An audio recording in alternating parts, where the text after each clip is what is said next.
All right. So we had an implementation that a bunch of smart people at Bitfinex were looking at, and a bunch of smart people at BitGo were looking at, and what a bunch of smart people around the internet were fully aware of, on how it worked and what was going on. The reality is that, um, we were basically running a system that relied on 2 out of 3 multi-sig keys being online and being governed by uh, by by a rule set that didn't necessarily have human oversight. And that was the fundamental weakness in all of the uh, whiz bang things that we were doing, and the real time kind of proof of reserves and the transparency and the anti AML stuff, and look, you can see your coins on the blockchain and all that stuff. In all of that, no one, firstly ourselves, but no one at BitGo, and no one in the rest of the internet, frankly, and other experts looking at this, no one sort of saw the fundamental flaw was that it's not, multi-sig is not cold storage. Okay. So and that was our fundamental flaw, because at the end of the day, you have to assume that your security is going to get compromised at times.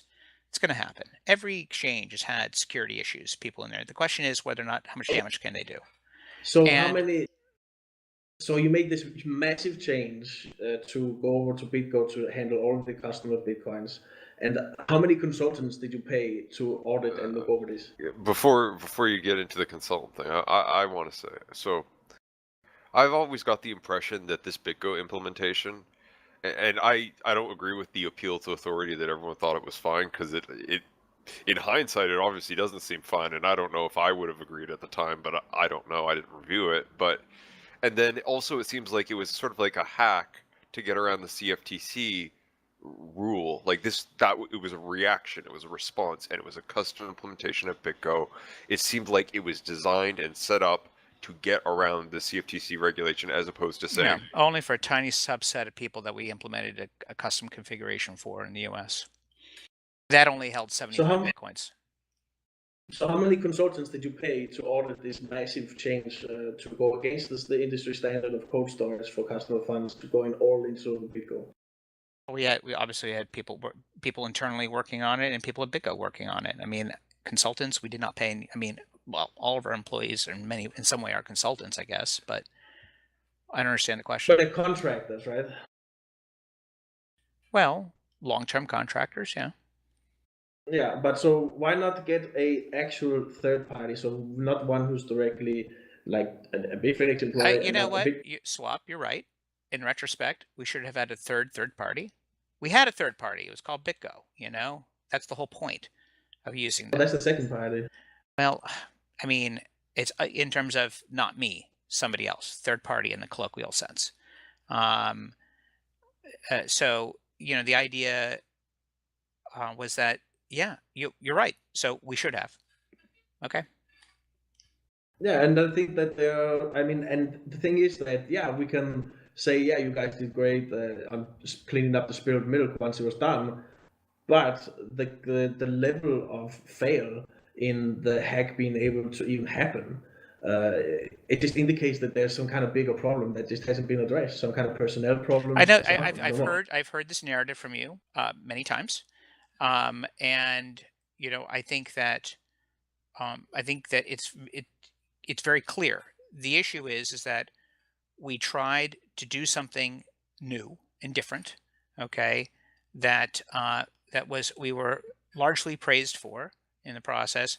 It turned out that it had a vulnerability that was exploitable. And so the solution is that at the end of the day, you cannot, multi-sig is not a solution for cold storage.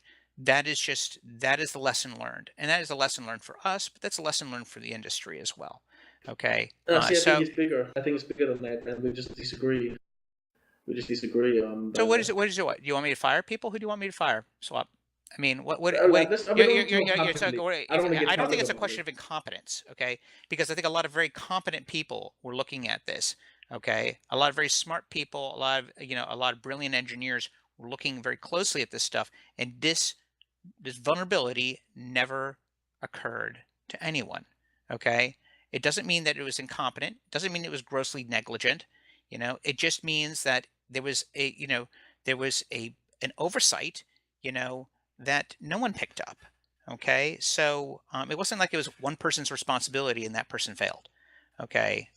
It wasn't like that at all. So I'm not sure what else to say except that it is an important lesson, that about Bitcoin security, and I think that with the things that we were trying to do, well, we're not What going to were you see trying anything. to do beyond the U.S.? Because I keep thinking about the U.S. margin No, trade. forget the U.S. market. Okay, the fact that we had BitGo in place and we were dealing with the CFTC, and they basically said, look, one way you could deal with this problem is if you could address the actual delivery process. And we had a where we said we could tweak the existing implementation for BitGo to service that, but that represented a tiny fraction of the coins involved here. But Okay, it feels like that the hack wouldn't have happened if it wasn't not for true. that tiny tweak. Not No, true? Okay. not true at all. People have wanted to conflate that. People have wanted to blame the CFTC for their meddling that created the security fit. No, no, no, no. As much as I would like to engage in that narrative, it's an intellectually dishonest narrative. That's not what happened, and it would have, that we would have been vulnerable in the same way, whether or not we had implemented the third key solution for a select number of U.S. customers who wanted to do margin trading. Okay. That answers it better. I think I get a better idea now. Wait, so you weren't forced to use BitGo? No, we were using BitGo way before we were talking to the CFTC. So when did you guys had cold storage though before, right? Yeah. So wait, why did you take it to cold storage? What was the problem with that? Because we basically wanted, we were lured into the idea that you should have a third key, a third party cosigner. And I'm like, okay, that sounds like a good idea. Why Wait, not? there's more than one person. There's more than one person that agreed to that. Because I'm sorry, Phil. If I had a cold storage solution, I mean, you don't have to be a Bitcoin for a while to understand how cold storages work and how multi-sigs work. Mr. When you Hook, have that much money, I mean, listen to me. The purpose that we believed, okay, for better for worse, okay, we believed, and others could have criticized this, and nobody did. I just want to point that out. But we believed that us holding an operational key, which was further secured by so-called security tokens that required a quorum of security tokens to unlock our operational key. But there was a vulnerability there, which in our design of the BitGo of the server that talked to BitGo. So there was a vulnerability in our design that allowed somebody to get a quorum of tokens, of security tokens, to unlock our operational key. All right. But also that the idea, well, that you have BitGo on their side, and for them to sign, needs to follow a set of rules, et cetera, et cetera. Well, in all this process of us developing this API with them, which they basically developed for our benefit, we were their largest customer by far, that there was additional features and functionality added to that API, which in turn made it possible for our one key to essentially change the security settings on their side without any out of band confirmations. So that's the key vulnerability right there. I think that's new information. Is that new information? I think that's. I haven't heard I've that. discussed this before. This stuff will all be in well, the I mean, report. that's what. But look, at the end of the day, Yeah, we believed that having an online multi-sig solution was as different but as secure as offline as kind of cold storage, like the way we're doing it. Like, So these consultants, is this a public list of people who signed? Because I think it it's would be basically fair. us. It's the people that work for us and the people who work for BitGo. That was the group of people. You didn't have like, because well, you said for like, BitGo, it makes I've sense. already I answered mean, that question. No, I we have understand. not. We did not think that we were going to BitGo as that group of people that were we were looking for a security solution. You But know, you that didn't was have like a random like thought leader in the industry. Like it was you and your guys and BitGo's guys. There wasn't like anyone else like that. that's right. Okay. And BitGo has incentives to obviously lure you into their business. Like of course they're going to tell Perhaps, you but you know that. what? I'm not. Look, I just want to be very clear. I'm not here to disparage BitGo at all. I'm just basically saying, look, we went and used their service. They built out custom stuff, custom API. I mean, not really custom, but they built out an API largely for our use.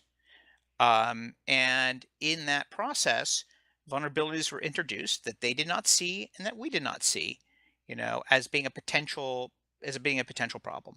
And also, that potential problem was exacerbated by the fact that we believed that the use of the security tokens on our side was secure, and it turns out that it wasn't. That was a design problem on our side. But again, one of those things that we felt like you know could have been picked up by others, but it just wasn't. It just you know so you ask like why things happen, like why are there failure modes? Why did 3 Mile Island happen? Why did Chernobyl happen? Why did you know Phil, that's a little different. That's no, different, man. it's I but mean, it's this but is something. why did the space shuttle blow up? There's all kinds. Sometimes it comes down to small little things that are overlooked, even though you But might this have a isn't a rigorous small over process. thing. No, But Phil, wait. you A small, look, in hindsight, it looks obvious. At the time, it was not. Okay. After everybody's poured over and analyzed and understood what the vulnerability actually was, it's hard to find vulnerabilities when you're looking for a needle in a haystack.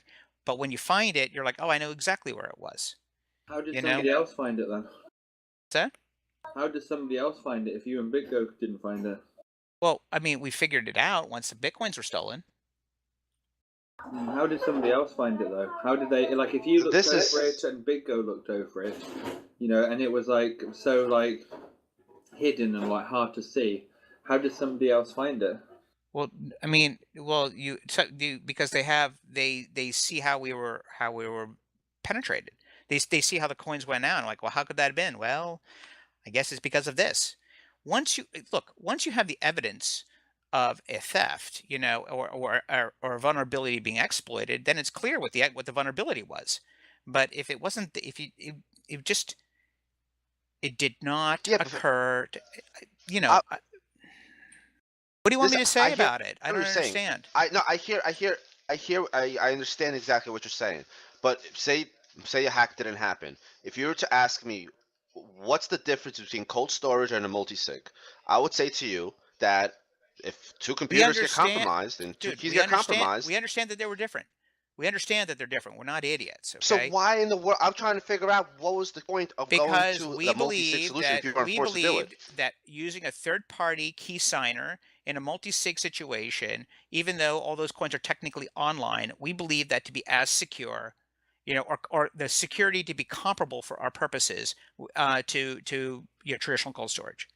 That was the fundamental belief that we espoused. That people, that look, it's not like I was getting any dire warnings from anyone in the industry. Oh, no, Phil, you can't do it this way. Oh no, you're Was vulnerable. this like pre-announced? Was this like, hey guys, this is our idea or whatever? Like, Did you ask? Did you ask anyone? What you have to ask in the community? People tell you if did they you think you're doing something pre-announce wrong. it? Like, Oh, say, come hey, on. we're going to be You changing. could have. Oh, okay. You know what? Look. How do we know? How do we know that you were doing that? You didn't tell anyone that you were doing that. Of course we did. We announced that we had this thing with BitGo, and everybody has segregated online wallets. Everything settles automatically every 2 hours. You think we're doing that with cold storage keys? Did you get No, but it was like already a done, though. When response you from said the that, that public from that? Like, I'm curious, when like, you what was said the that- conversation at the time? Yeah, when you said Go ahead. that, it was already done. Yeah. And Yeah, we've but been why operating. couldn't you- And we've been if you were- operating like that for over a year before we To got come on hacked. here, if you were to come on here before this happened and you were to say, "Hey, we're thinking about doing this," I guarantee you, most of us would Well, say, I've been "Are you in out here, of your and mind?" no, I've been in here, and during that year after we implemented BitGo and before the hack, I've been in here and I've talked many, many times about the benefits of the BitGo solution, many, many times. Okay, it's not cold storage. How Yeah, can but it be I didn't cold think you were going to storage? throw the whole. How can it be? think about it. Like, I mean, look, no, I I get it. I understand that understand that you need hindsight, some. I it understand looks some money. obvious in hindsight. It looks obvious in hindsight. But in retrospect, we replaced traditional cold storage with what we believe to be the evolutionary point forward and how security was going to be done. You'd use a trusted third party as your key, as your cosigner, and that the hacker would have to compromise multiple infrastructures for there to be a breach. And you know what? We trusted BitGo because it's their business that their key would remain unbreachable. And sure enough, it was unbreached. Okay. But were they just auto signing stuff like? But that You sounds know, like there was just a single signing point it? of failure. If their key wasn't compromised, then there was a single point of failure in the infrastructure, which means it's like, Well, that was introduced later on, where they gave us functionality that allowed you to change the security settings that governed the rule set by which they automatically sign transactions. So that was the key. That's the key. Okay. The fact that there was one key and one key there, one key there, and if the rules were immutable or they had to be adjusted out of band or something like that, then this hack would have been, it would have been the hot wallet, and you guys probably would never hear about it, right? Because we'd absorb it in a month's worth of revenue. But the point here is that a vulnerability was introduced. So the basic premise, okay, of replacing cold storage with third-party key signing multi-sig solution is by itself not necessarily a problem if you believe the security of that cosigner is tight. I have no reason to believe that their security is problematic. Their key was not compromised. The problem is that in all of the engineering, there was functionality introduced that allowed yeah, there's a our bug in your one key. API. No, it wasn't a bug in our API. Not a your bug. API, but their API. Not a bug. Not a bug. It was a feature that they added that had consequences that we did not fully understand. Where you take off all the restrictions from the auto signing process. Well, the whole idea is that it only required our key to change. Right. It basically it changed it from multi-sig to single sig by virtue of the notion that our key was sufficient to change the security settings on their side so that basically the rules engine would actually so that any transaction would pass the rules engine. Who would know that though? Who would know how to change the rules? I mean, was that documented because it's custom? Was it documented on Well, BitGo? all of your BitGo's software, site? all of your software is open source.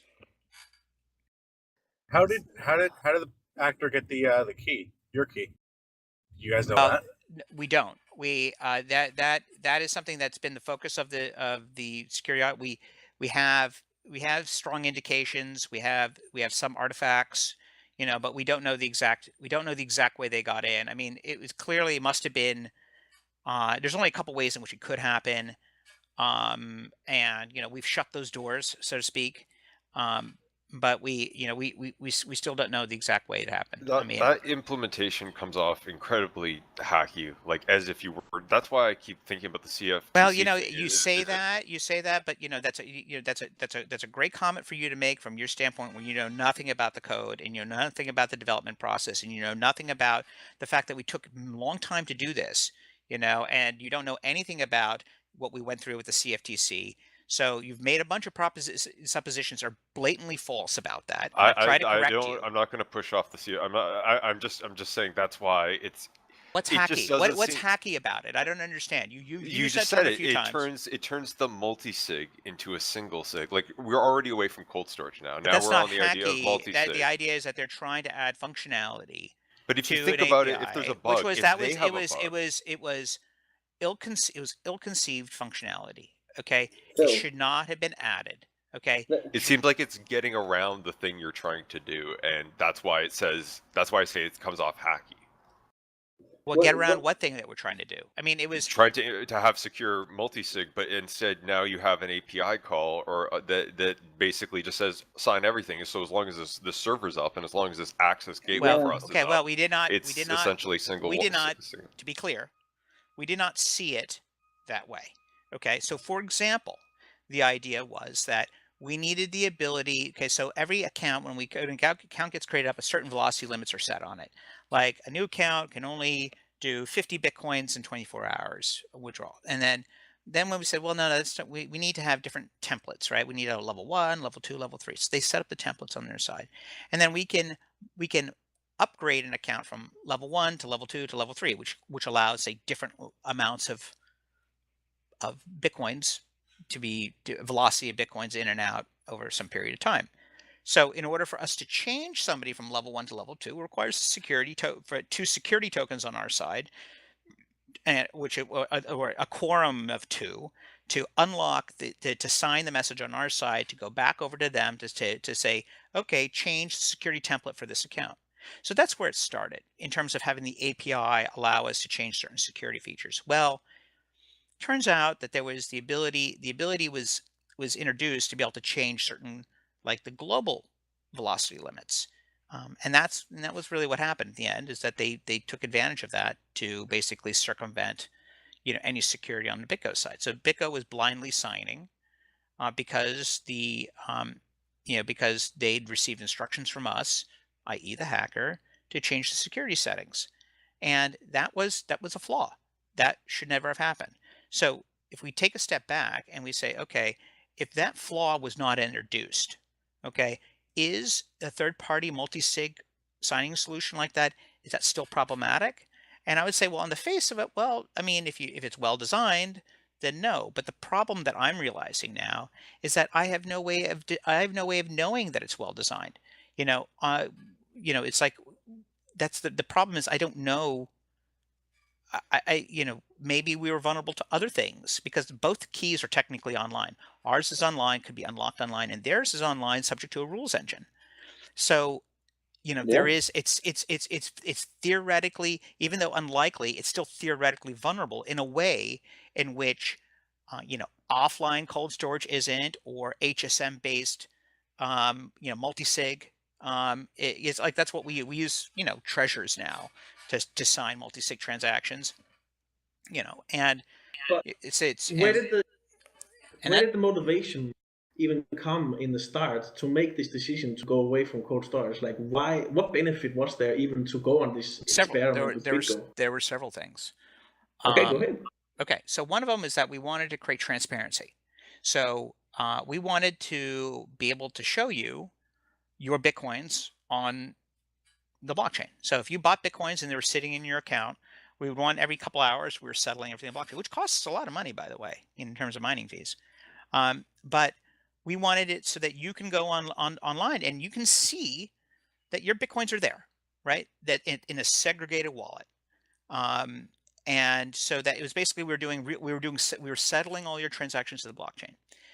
And we felt that that was an evolutionary step forward on transparency, because before, the best you could get was like doing like a Merkleized tree of balances and have periodic audits and what have you. But this was like real-time proof of reserves in a way. We were proving that we have your Bitcoins, and your Bitcoins are segregated from everybody else's. Okay, so we thought that that was an important transparency step. It also ties into our longstanding commitment to not requiring KYC for certain types of customers. And in order for that to be possible, we have to, and this is again us anticipating, dealing with regulators, because I've spent a lot of time in my career dealing with regulators in one vein or another. But what we saw happening is that, we saw Bitstamp. And this is really what Bitstamp, it does. You can have unverified accounts of Bitstamp, and they were our principal competitor at the time when we were first talking to BitGo, which was a long time ago when we first started talking to them. And we said, well, we don't want to get pushed into that. We believe in our customers' privacy, and if we don't need to know information about them, if information about them is not necessary to complete a transaction, then why do we need that information? We understand that if you're going to do fiat transactions with us, we need the KYC because the banks require that, and it's part of the law. It is fine, but the principal problem that's levied or the principal criticism to anonymous accounts is the potential for money laundering. And so we felt that a solution to that is that it would be if you had a segregated wallet, all your funds would come in and out of a particular address so that there would be transparency on the blockchain with respect to law enforcement or anyone. They would see if they, because the problem is that people can use exchanges essentially as mixers, right? If they send coins in, it goes into the cold wallet hot pot, yeah, the cold wallet pot, and then you withdraw coins and you're getting different coins, right? And if you don't know who that person Yeah, is, but I'm just saying, we wanted to prevent people from using us as a mixer. I All would. right. Yeah, So the segregated wallet I mean, solution I prevented that. So It seems really risky. Are those the only reasons why you went about it? Because you wanted to supposedly give better privacy to users and prevent mixing? Are those the two reasons? Or? Well, we wanted to give better privacy to our users vis-a-vis their identity, but we were actually reducing privacy for them on the blockchain. Okay, that was the quid pro quo, and we felt that we do battles with regulators all the time. We believe very strongly in being able to allow for anonymous accounts to use us. Anonymous. That's, we believe strongly in that, but there may be trade-offs for that.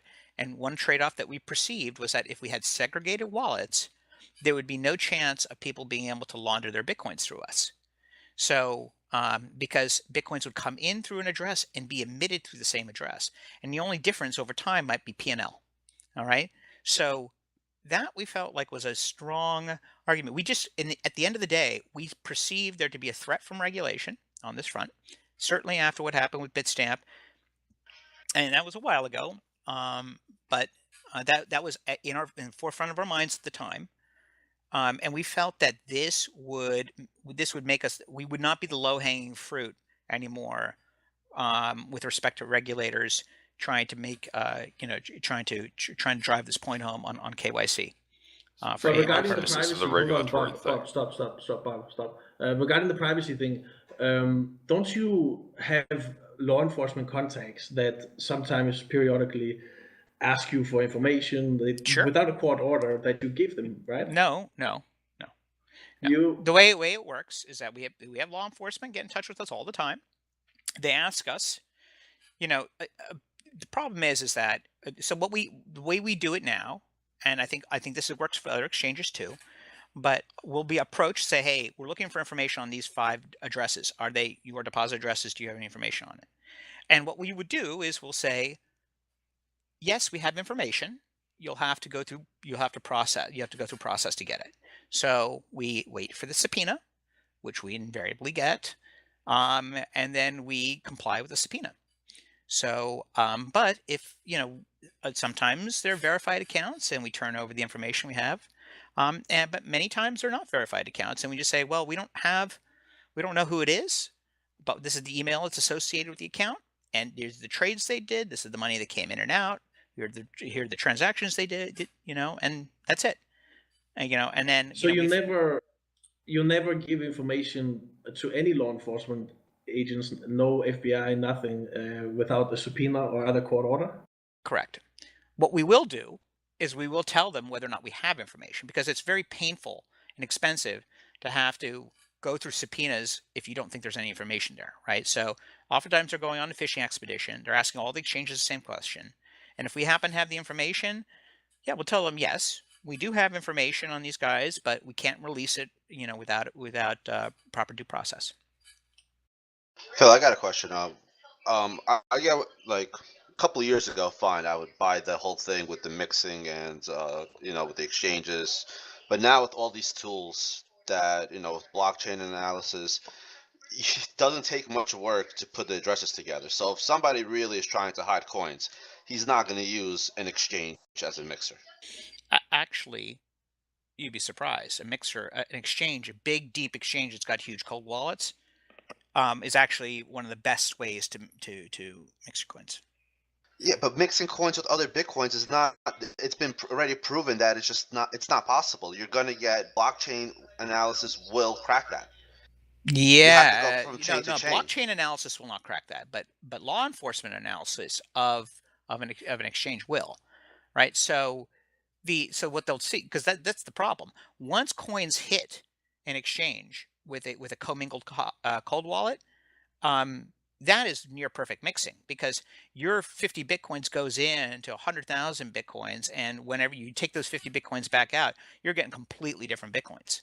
I mean, and the connection between those is almost non-existent. And the only thing that an exchange that law enforcement can do is they can recognize that those coins went to an exchange, and then ask for details from us about their withdrawals, so they can pick up the trail. Can't they just use altcoins? Yeah, that's what I was gonna say. If they were smart, they would be using Monero, but not everyone is smart. Yeah, but yeah, that's a different problem. I'm trying to solve the problem with Bitcoin, Yeah. and I agree that's a different problem, and I agree that the relative importance of these things is small relative to the security of the coins. So at the end of the day, there was a bunch of reasons why we thought that this made sense.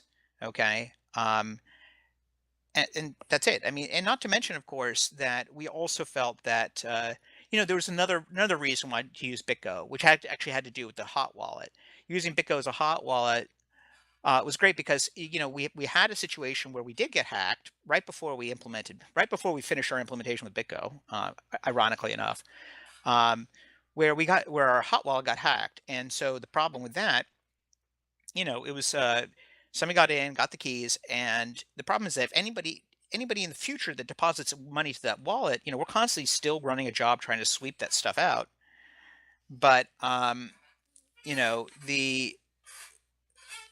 problem is that forever, that anyone who sends anything to those old addresses, those addresses are compromised. If we were using BitGo for hot wallet at the time, then we would just say, okay, we're going to move to a new keychain and just never cosign anything that's coming in from these addresses, and you can basically stop that problem cold in its tracks. Yeah, but what if say I use the mixing servers or something, and then I send it to an address, and then I send it to another address, and then I send it to you? Well, that's not the question I was just answering, but okay. Oh, sorry, I got in the middle of that. No, look, people can use mixing services. They can do whatever. I'm just simply saying, we received so many law enforcement inquiries that part of it was just, at the time, again, this is over 2.5 years ago when we first started talking about BitGo. Okay. At the time, we just perceived there to be a follow-on explosion of law enforcement requests. And what we wanted to do is that we wanted to take ourselves out of that process. We wanted to say, no. You don't need, you can follow it all online. Here, we got segregated wallets. Money came in, you know, and then all the transactions from there are just to our main settlement wallet and back. If you buy or sell Bitcoins, settle. And then, anything that's not going against the settlement wallet is a withdrawal from the system. And then they can, once we educated law enforcement on, they're like, oh, this is great, so they don't even have to bother us. We don't even have to answer subpoenas. So, there was a lot of very carefully considered reasons for doing this. And again, against the backdrop of us believing that a third-party key signer with a hardened, infrastructure, was, for our purposes, good enough security for our customers. And if it remained that way, if that API had never been built, and the ability to change the security settings to the API had never been implemented, then we wouldn't be having this conversation today. But, in the effort to try to deliver more functionality and more automation, a feature got implemented that ultimately created a vulnerability that was ultimately our downfall. Yeah. Okay, Fucking so amen. So, I mean, maybe it would be a good idea to have you considered making periodic disclosures of how many subpoenas you get, how many law enforcement requests for any kind of information you get, that kind of thing? I mean, we can't really disclose that, you know that. You get transparency report. Lots of companies do transparency reports out on an annual basis. Oh, I mean, yeah, on a post facto basis, we could do that, I suppose. But I mean, we get a bunch. I mean, not as many these days as we used to.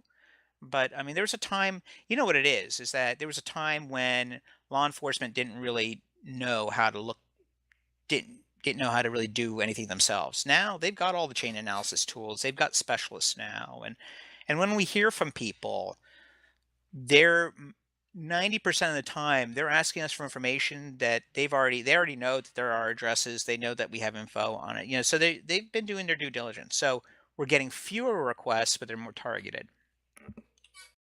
You could put out numbers to that effect. We could. I mean, Google does it. They're really good at it. Add it to my to-do list. Oh, Yeah, shit, because right. So if you're trying to stay within, like, you're trying to be friendly with all the regulatory people, why the hell did you add Monero? At the end of the day, I think that people have a right to privacy. I mean, So now I just say fuck. Look, it's a fine line that we're walking, and the concerns that I had before, which engendered this idea of these segregated wallets with BitGo, we're not feeling that same pressure anymore. So we don't feel that same regulatory pressure to do something about the AML stuff on chain. And frankly, our solution was quite novel. No one else is talking about that. And now that we don't have it anymore, it's not that I'm not feeling a great hole, not having it. And so I think that the pendulum is swinging back in the other direction with respect to our obligations on having to take a sort of extraordinary technological steps with respect to creating better AML, transparency. I'm not. I don't feel that same urge like I was feeling 2.5 years ago. The law enforcement, I'm guessing it was U.S. law enforcement, no one else around the world, right? No, are you kidding me? All over the world. Oh, so they all were asking you for information. Yeah, we get. I mean, I would say it's mostly U.S. and Europe. That's Canada. Occasionally Canada, but occasionally Asia, authorities in Asia.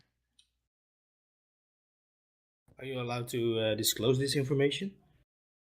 I don't see why I'm not allowed to disclose the information on a post facto basis.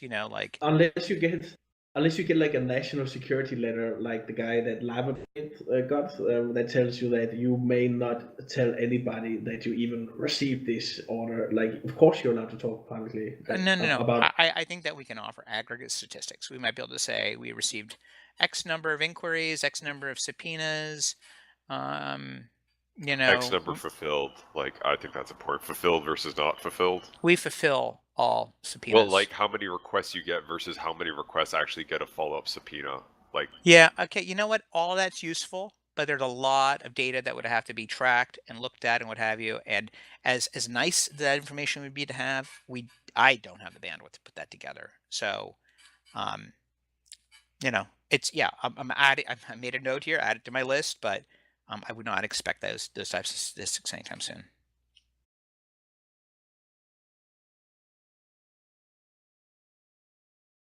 cool.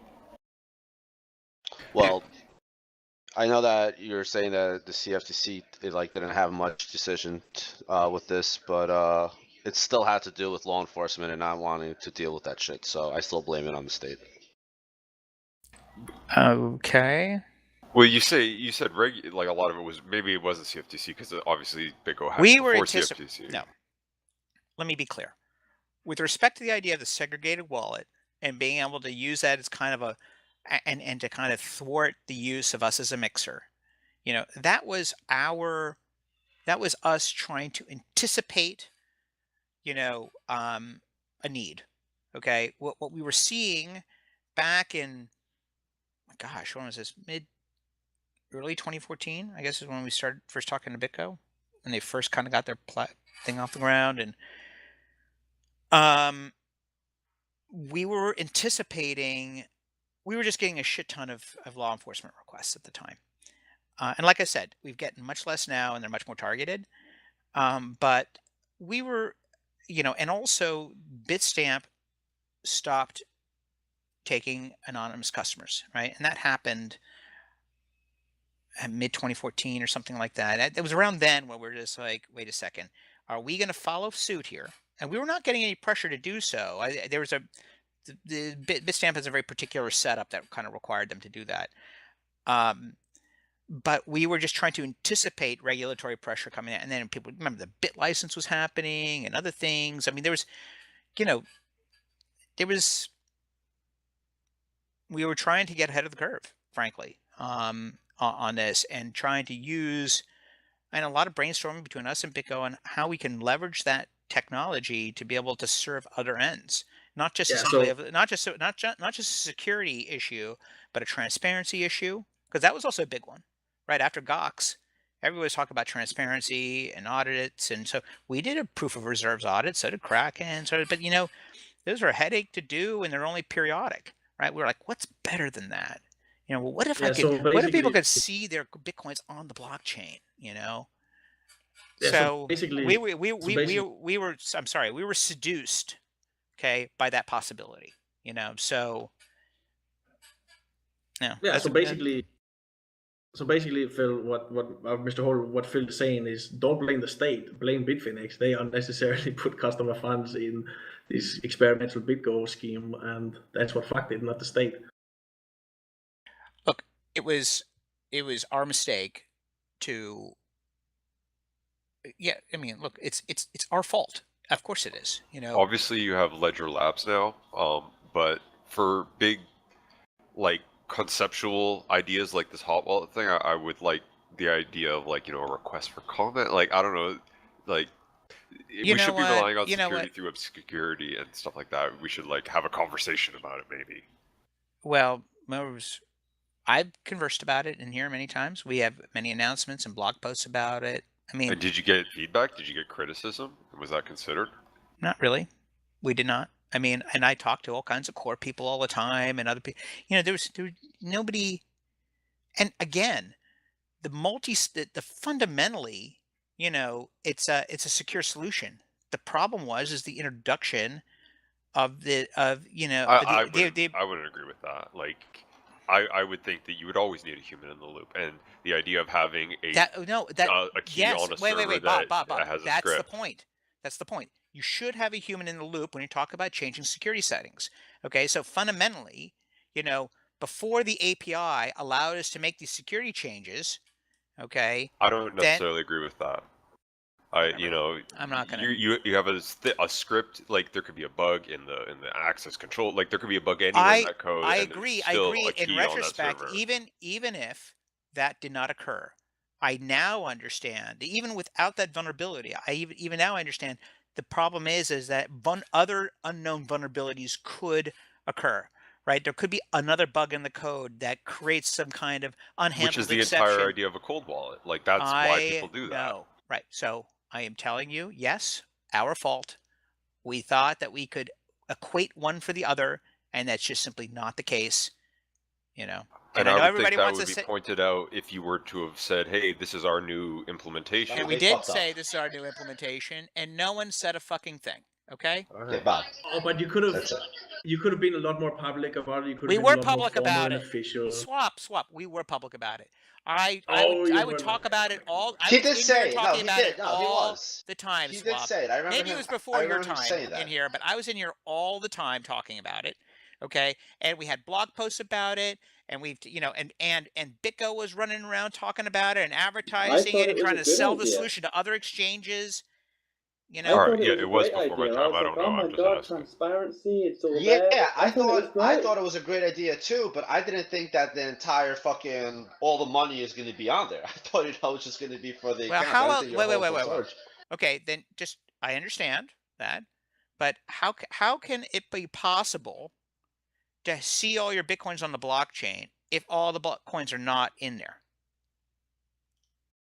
I understand your point, but think about it. Our solution, by definition, Wait, hold on. means I'm there's no cold confused. storage. I'm confused. So, how many coins were taken? 100 and what? 119,000? 120,000. 120,000. So, and those coins came from all those coins came out of each person's wallet directly, right? Right. They started with the biggest ones first and moved down. Yep. Okay. Because I thought it was Until we stopped them. There was 90,000 left. I got it. How can BitGo just like let so much go so quickly? Because again, the problem is their rules engine was told that it was okay, because they apparently got a instruction from us to make the change. Now, in retrospect, BitGo's already changed their system so that you can't change these things unless you get out of band confirmation. Okay, great, nice change, but a necessary one. And but fundamentally, it is. But whether or not it's that, or it's subject to some other bug or something like that, it's not cold storage in the same way that offline cold storage is, or even what we do, which is we use a HSM based multi-sig solution now. So okay, so here's the thing, Phil.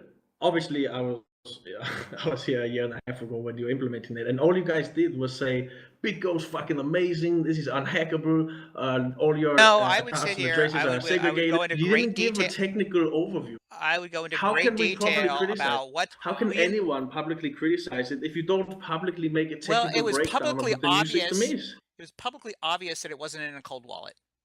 Okay, show me, Phil. Show me the blog post Swap, that you made, how is which it gives you a possible? technical outline of the new system.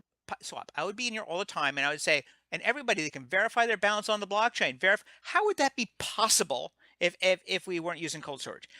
But those are selling points. Those aren't technical details. Those are selling points. Some kind of HD wallet. Oh, Jesus Christ! The point is that we weren't using cold storage. We were using multi-sig third-party key signer technology in place of cold storage.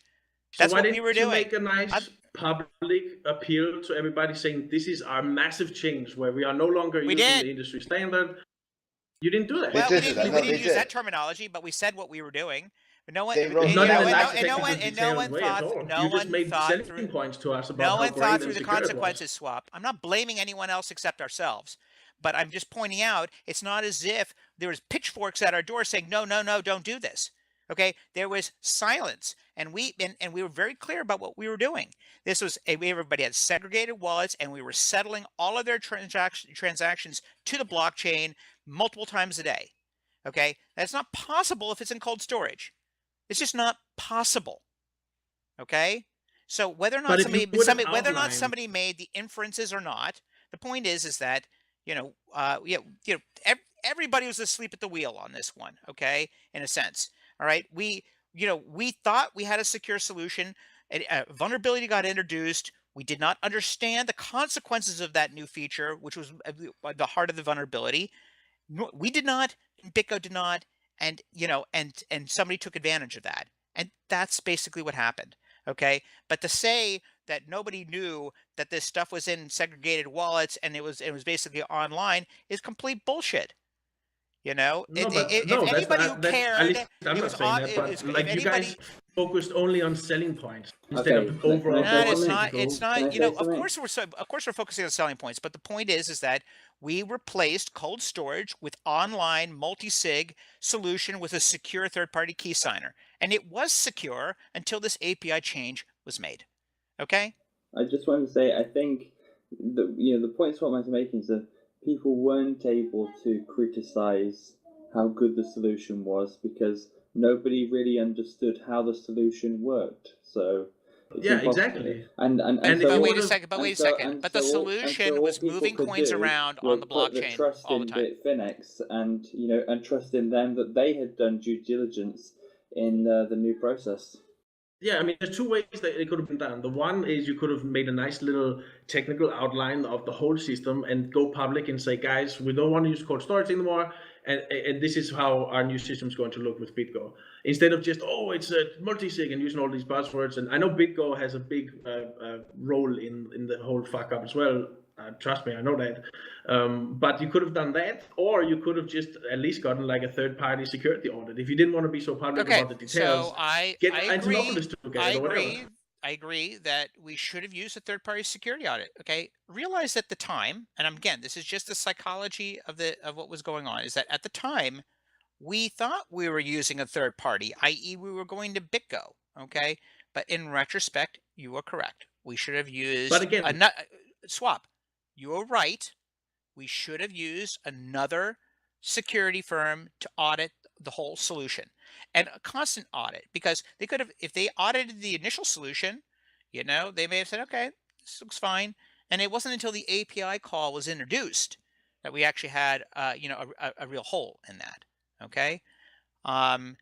A third-party audit would have probably uncovered the flaw on our side that allowed the security tokens to be aggregated and impersonated. So that there was a flaw there was a design flaw on our side that even made it possible for somebody to compromise the server and be able to send those messages to BitGo for countersigning. Okay, so there were other failures, but yes.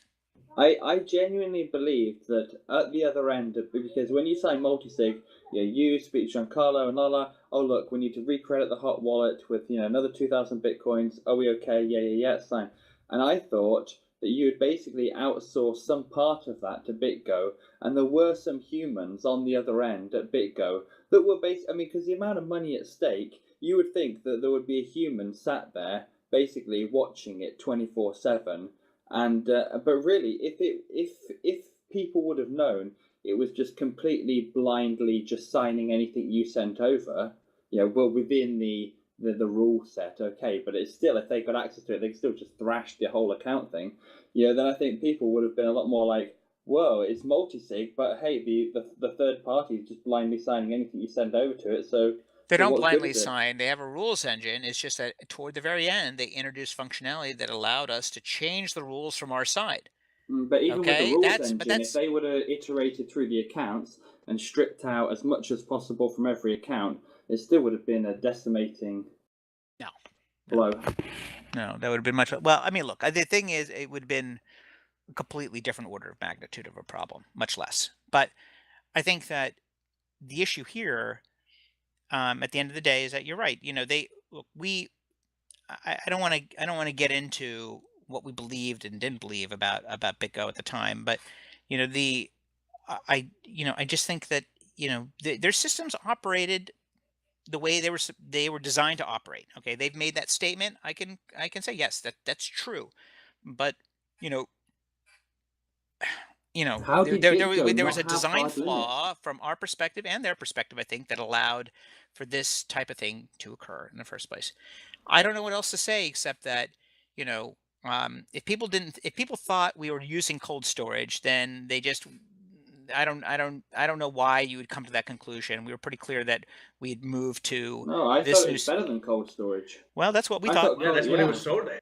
It was I sold thought as cold better than storage was cold the thing storage. of the past. This is even better than cold storage. That's what we thought. Yeah. So minus the permissions escalation feature, like, is this is what Huge BitGo fan. does for other people, right? They have a rule No. engine. No, They don't. No, nobody uses BitGo for their core holdings like we did. Okay, people So use so let me ask then. BitGo. People use BitGo for their hot wallet. That's Let me ask basically then, Phil. most of what they. Phil, let me ask, who internally then would have the most expertise within blockchain technology? I hate to use that fucking term, but like in crypto in general, who would have the highest level of expertise, like Antonopoulos tier, in order to understand the implications of such a system? Well, I mean, you've got the engineers over at BitGo who are. your those are guys. No, very- internally for you. We have two people that are. So can you are give a quite name, like one of the I'm not C-levels? giving you fucking names. Okay, what do you want, a witch hunt? I Well, don't understand. because- I don't know. I don't understand. So what happened? What's your in my- point? We have qualified engineers. They had qualified engineers. Okay. What more do you want? We I want think to there's know a if you have philosophical an oversight. expert that understands the technology good enough not to repeat similar mistakes. We're just looking out for the future here. Okay. We are going back to a tried and true solution that basically everybody uses. Okay. We're using cold storage now. right? We have to use, we're basically using, HSM keys, treasures to sign multi-sig transactions to refill hot wallets at this point. Okay, that is But what we do. what But about you that whole? understand? Sorry, Flipper. I just want to say one thing. Can you understand that we are concerned I that understand. So people what that I'm telling thought, you is that we are doing something. We have now backed off to a solution that does not require, highly trained blockchain techs to figure out, because it's a tried and true solution. Okay, it works. It's very, very, very secure. Unless somebody but can you understand that we're compromises each concerned one of if our people, hardware tokens, unless our hardware tokens are all compromised and all of our pins are compromised, okay, then the cold storage is secure. Okay, so but if none of the C levels on Finex had the expertise to Big understand that bounce. it couldn't be better than cold storage, then I mean, people in general here would be concerned about future decisions that I'm not, rely on having this I've already expertise. explained my position on this several times over, Swap. I'm not going to entertain this conversation further, and along I'm that just along that suggesting line. that maybe on your team you could use a better expert on cryptographic Well, issues. they That's all I'm have saying. Ledger Labs now. They have Michael Jesus Perkins. Christ! What do you mean a better expert? I mean, the point One the that point doesn't is think that that BitGo's snake oil is better than cold They storage, for have to example. have written a book, and they have to be called Andreas. That's it. You know, Oh I my mean, this God. is it was an oversight. You don't have to say that this guy's retarded or whatever. I mean, this is an It's oversight, and my major a concern is if there collective was. oversight of a lot of of a lot of very smart people that know what they're doing, theoretically. yeah. Can I? Okay. So what about BitGo? Because they obviously created this API call which allowed the limit to be withdrawn. I mean, that's a huge. They advertise themselves as like a security company. How do you be a security company when you're holding that much money? You're not like actively like monitoring it with hard limits or with somebody kind of like watching I it. don't know. I don't So know why. I mean, I don't know. I don't know why that got implemented in the way it did. but what I do they just bear They're going to claim responsibility? they're going to claim that it was because we requested it and requested it in that fashion. I don't have evidence that we requested it that way, but that's kind of besides the point. They introduced it. We were aware that it existed. We didn't, we didn't think it through. It just Surely they should own and up so to and some this is the problem. responsibility. Look, here's the issue. The core problem here is that we introduced a lot of complexity, into a core security system that, frankly, for which we thought we were getting benefits, and that we thought that complexity was manageable.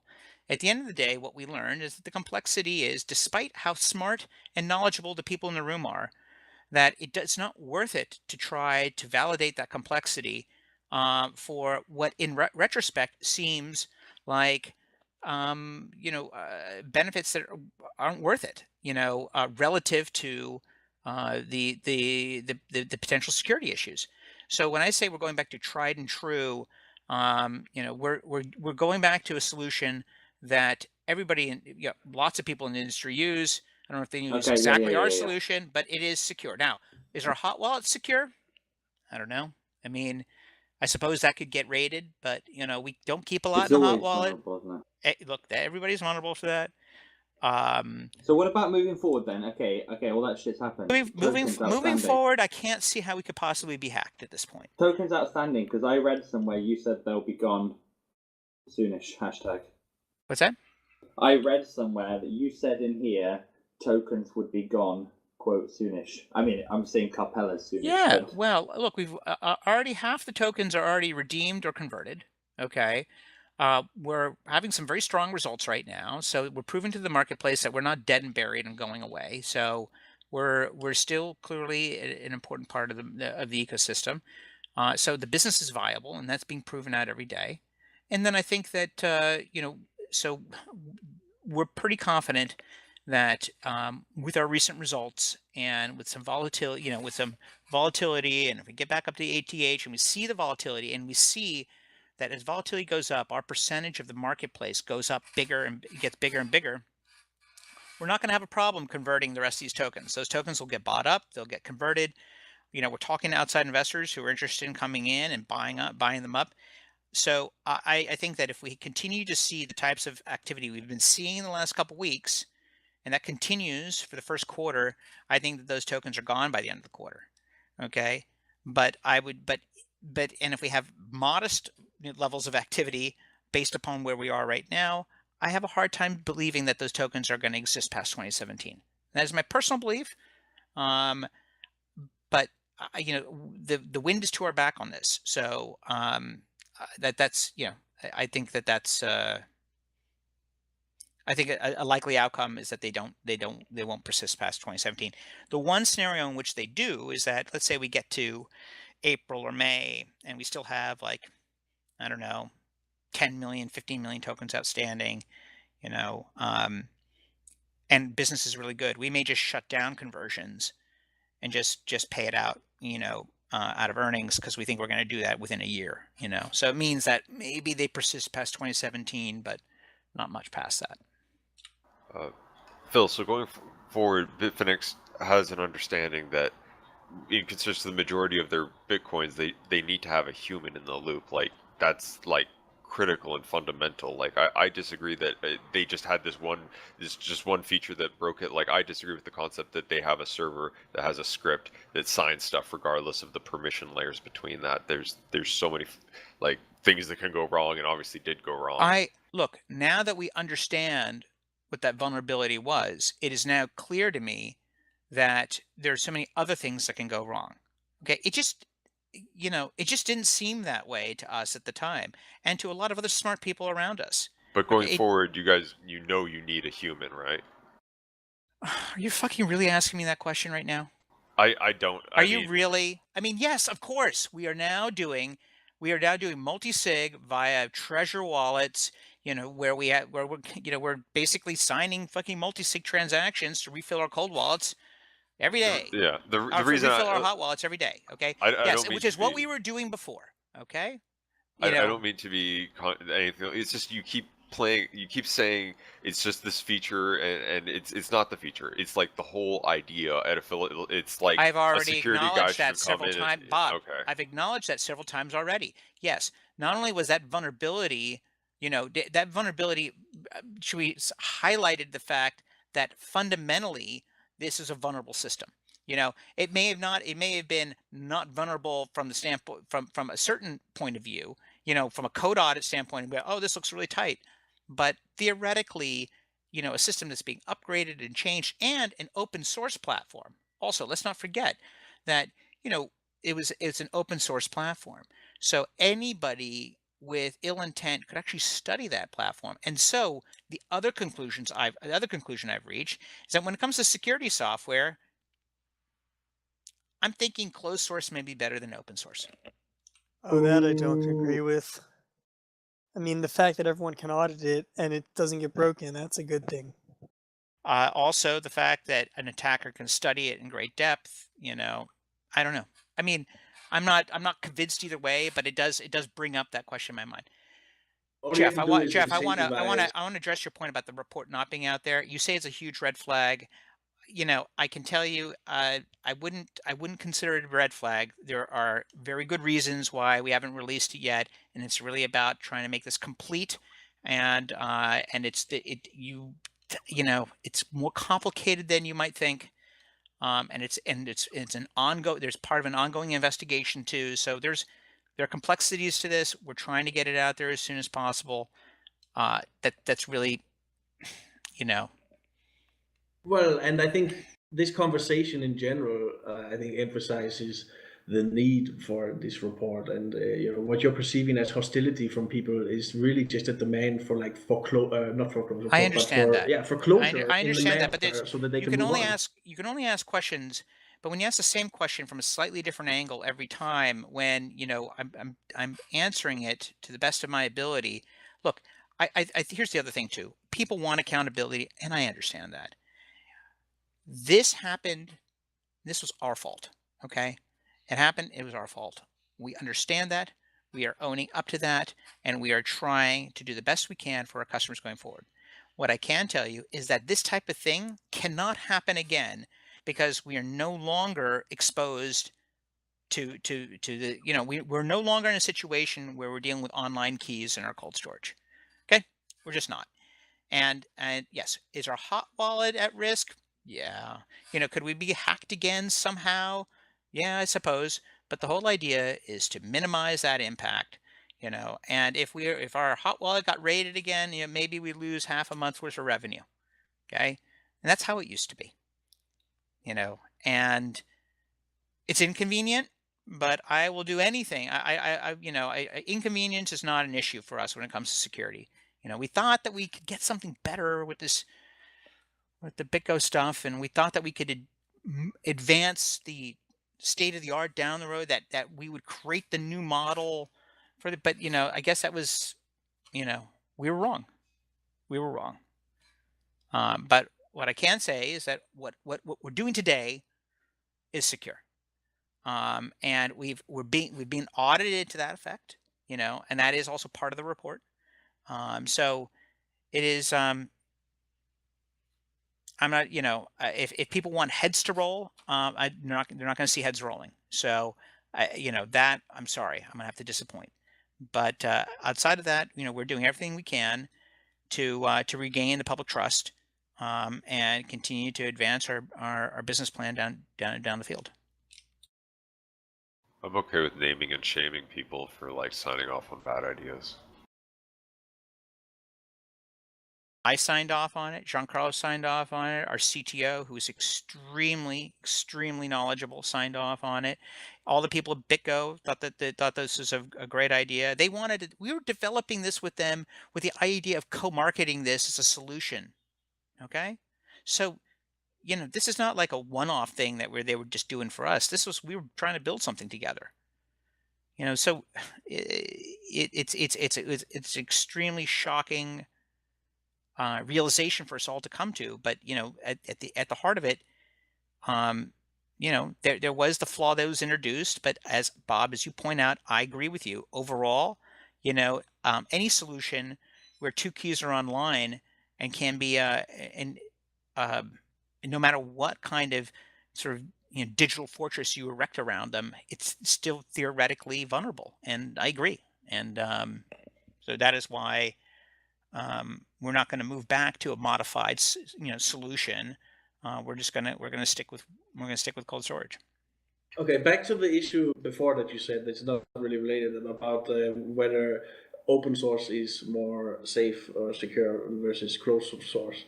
Do you realize that every encryption algorithm is open source precisely because they need to stress test it and Look, I'm not saying I prefer closed source for security. I'm just saying that I think it brings up a question mark in my mind. I want to make it very clear. I'm not saying I prefer closed source. The one thing that is true about this attack is that somebody had very deep, intimate knowledge of the BitGo system. Okay. And how deep? Nothing deeper than could be gleaned from the source code. Was that a feature escalation in the open source version? Yeah. Okay. Because we always compiled our binaries, right? So, they'd have to give us the source. But it was posted, it was on GitHub and what have you. It's open source. So the problem is that part of me feels like, yes, you can have lots of people out there reviewing code and this, that, and the other, and that's true. But I don't know. And it just feels like, here's a piece of software that's getting lots of merges and commits and this, that, and the other. It's being updated a lot, or they got an API. They're adding new functionality all the time. It just seems to me that a malicious actor can just kind of, who, just wait. They just have to wait and just search and look and find. And then if they find something, then it's been there the whole time. I guess I don't know. But it's made me question the open source process. I'm not saying that it's not the best way to do it. It just means that before I always say, yeah, open source. Now I'm questioning it. That's all. Well, and that's why I just wanted to continue that line of discussion to sort of convince you to stop leaning that way and to realize that. But I the mean, fact that shut. I'm not leaning anyway, I am questioning it, and I don't feel like having the discussion about open source versus not open source right now, to be honest with you. But I'm not. But my questioning of it is not mean that I've changed anything from our standard industry practice of not, you know, of requiring of requiring source code before in for us to compile. But it just may be that there are certain circumstances where maybe closed source is better. I'm just not interested in debating that right now. Well, that's a shame because I was. So I guess we got it. I've been talking for a long time here, and I got to get back to making sure I can get this redemption done today. So, Yeah, listen, Phil, we appreciate that you guys have done really good at picking up the pieces after the thing was already done. You guys basically acted flawlessly after the fact. I mean, I think my concern and what many other people's concern is simply to get closer about how it even all happened in the start. I mean, that's really the open issue. But you guys have done a fantastic job afterwards. So I'll say that. Bitstamp took a long time to get their post-mortem out. I mean, it took 4 to 6 months. I forget exactly. Shapeshift, they caught the guy, so that was open and shut for them, basically. Good for them. But to say that forensics that take only a couple weeks, you're completely wrong about that. It can take months and months and months. But you don't have to wait for it to be done to come out with what information you have. There That was are my so point. many other considerations here, Jeff. I'm sorry, but there's a legal consideration, there's law enforcement considerations, ongoing investigation, there's a sticky situation between us and BitGo. There's a lot of things that have to be done and done carefully, unfortunately. Unfortunately, I wish it was different. I wish it was an open and shut thing. It just isn't. Not to mention, of course, that we need to protect our users' privacy from law enforcement. I mean, we could have just turned over all of our hard drives and everything to the FBI. I guarantee you if we did that, we would have 0 customers today. Because only a small fraction of our customers are US customers. Okay. But we would give up all the information about everybody. No, we can't do that. And the same thing, we can't do that for Europol either. So we had to undergo this rather painful process of hiring a private firm to do the forensics.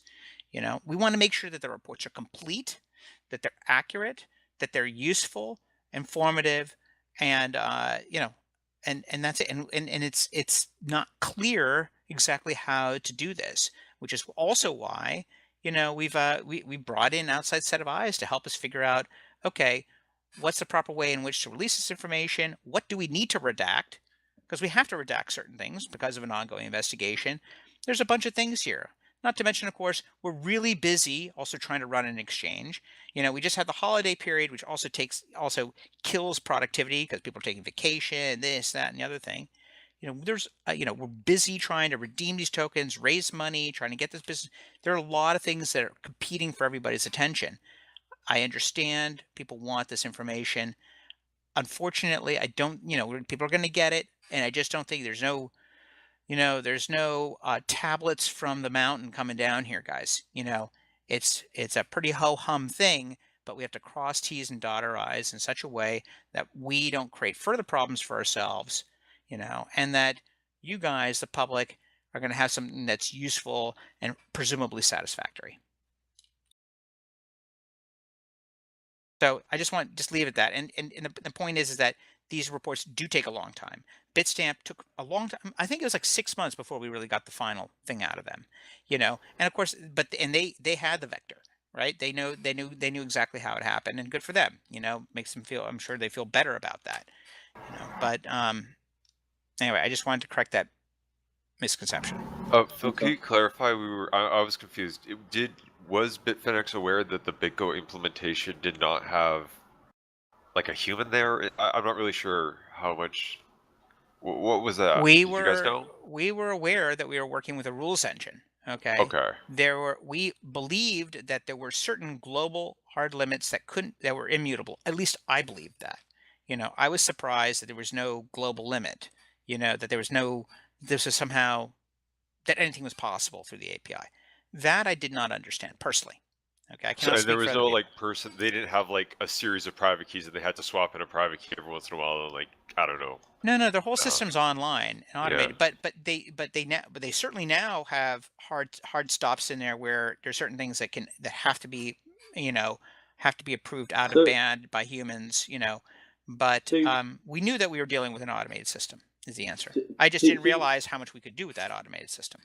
so you knew you could change the rule set for a per user from the API, but you didn't know you could I change didn't know to it. what extent we do that. Yeah, you didn't know you could change it to unlimited. Correct. And I didn't realize that we could do that with the global limits. It's one thing to change the limits on an account. It's another thing to change the global limits, so